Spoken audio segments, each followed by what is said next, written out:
என்னுடைய ஒப்பீனியன்ல பிலோசபியை தெரிஞ்சுக்கிறதுக்கான பர்பஸ் என்னவா இருக்கணும்னா, என்ன பழக்கம் இது போ? இன்ட்ரோ எப்பவுமே என்னுடைய ஏரியா. பிலோசபிஸை தெரிஞ்சுக்கிட்டு நம்ம எக்ஸிஸ்டிங் பிலோசபிஸை சேலஞ்ச் பண்றது மட்டும் இல்லாமல் அதை நம்ம ரியல் லைஃப்லயும் இம்ப்ளிமெண்ட் பண்ணணும்.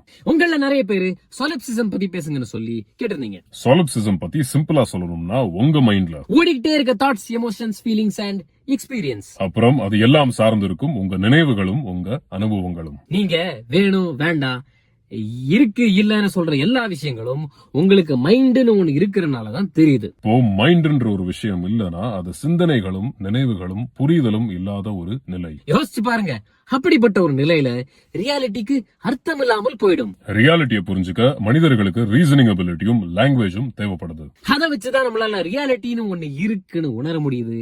அதை நம்மளால எக்ஸ்பீரியன்ஸும் பண்ண முடியுது. இது எல்லாத்துக்கும் இங்க மைண்ட் தேவைப்படுது. அதனால மைண்ட் தான் இங்க ஃபண்டமெண்டல். மற்ற விஷயங்கள் இருக்கலாம், இல்லாமலையும் இருக்கலாம். ஆனா உங்க மைண்ட் இருக்குன்னு உங்களால உறுதியா சொல்ல முடியும், அதை உணரவும் முடியும். I think therefore I am. அப்போ நம்ம மனசுதான் இங்க guaranteed reality. மற்றது எல்லாமே இல்யூஷனாக இருக்கலாம்ன்றது சொலிப்சிசம் உடைய கோர் ஐடியா. சொலிப்சிசம் ஒரு சிங்கிள் பிலோசபி கிடையாது, ஆனா பல பிலோசபர்ஸ் அண்ட் பிலோசபிஸ்னுடைய ஒரு சிந்தசிஸ். டெக்கார்ட் மற்றும் ஷோபன்ஹவர் பிலாசபிஸ்னுடைய ஜெர்மன் டிரான்ஸ்லேஷன்ஸ்ல இருந்து தோன்றதுதான் சொலிப்சிசம். சோலஸ்னா அலோன் ஆர் தனிமையை குறிக்கிற விஷயம். இப்சேனா செல்ஃப். சோலஸ், இப்சே, சொலிப்சே, ism is equal to solipsism. இப்போ மைண்டும் பாடியும் ஒன்னா இல்ல வேற வேறையா? இங்கதான் சொலிப்சிசம் பிலாசபி மைண்ட் பெண்டிங்கா மாறுது. பதில் தெரிஞ்சா கமெண்ட் பண்ணுங்க. Finish.